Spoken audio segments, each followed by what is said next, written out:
SDPI നേതൃത്വവുമായി നടത്തിയ കൂടിക്കാഴ്ച വിവാദമായതോടെ വെട്ടിലായി മുസ്ലിം ലീഗ് നേതൃത്വം. ഇതോടെ രഹസ്യചർച്ച നടത്തിയിട്ടില്ലെന്നും കൂടിക്കാഴ്ച യാദൃച്ഛികമാണെന്നും ആവർത്തിച്ച് വിശദീകരിച്ച് കുഞ്ഞാലിക്കുട്ടിയും സാദിഖ് അലി തങ്ങളും അടക്കമുള്ള ലീഗ് നേതൃത്വം പ്രതിരോധവുമായി രംഗത്തെത്തി.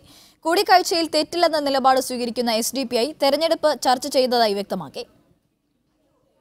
SDPIയുമായി യാതൊരു സഹകരണവുമില്ല, രഹസ്യ ചർച്ച നടത്തിയിട്ടില്ല, എല്ലാം യാദൃച്ഛികത മാത്രം.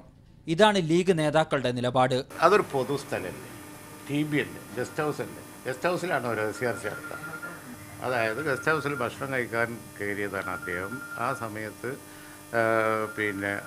അവർ അവിടെ ഉണ്ടായതാണ്. കൂടിക്കാഴ്ചയിൽ പങ്കെടുത്തു എന്ന് പറഞ്ഞാൽ ET-ആണ്. അപ്പോൾ ET അതിനെ വിശദീകരിച്ചിട്ടുണ്ട്, അത് പാർട്ടിക്ക് തൃപ്തികരമായിട്ടുണ്ട്, അതിലപ്പുറത്തൊന്നുമില്ല. BJP ഒഴികെ ആരുമായും ചർച്ചയ്ക്ക് തയ്യാറാണെന്ന് വിശദീകരിച്ച SDPI നേതൃത്വമാകട്ടെ കൂടിക്കാഴ്ച വിവാദമാക്കുന്ന CPM-നെയും കുറ്റപ്പെടുത്തി.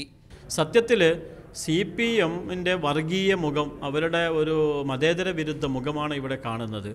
ഈ മുസ്ലിം വിഭാഗങ്ങൾ നേതാക്കന്മാർ തമ്മിൽ കാണുന്നത് മതേതര വിരുദ്ധമാണ്, ജനാധിപത്യ വിരുദ്ധമാണ് എന്ന നിലപാട് എന്തടിസ്ഥാനത്തിലാണ് എന്ന് അൻവർ വ്യക്തമാക്കേണ്ടതുണ്ട്. ലീഗിനെ കുറ്റപ്പെടുത്തിയ PV അൻവറിനെതിരെ അതിനിടെ UDF നേതൃത്വവും രംഗത്തെത്തി. അൻവറിന് എന്തോ സമനില തെറ്റിയെന്ന് എനിക്ക് തോന്നുന്നു. നമ്മുടെ രാഷ്ട്രീയത്തിൽ ചില മാന്യത വെച്ചു പുലർത്തണം.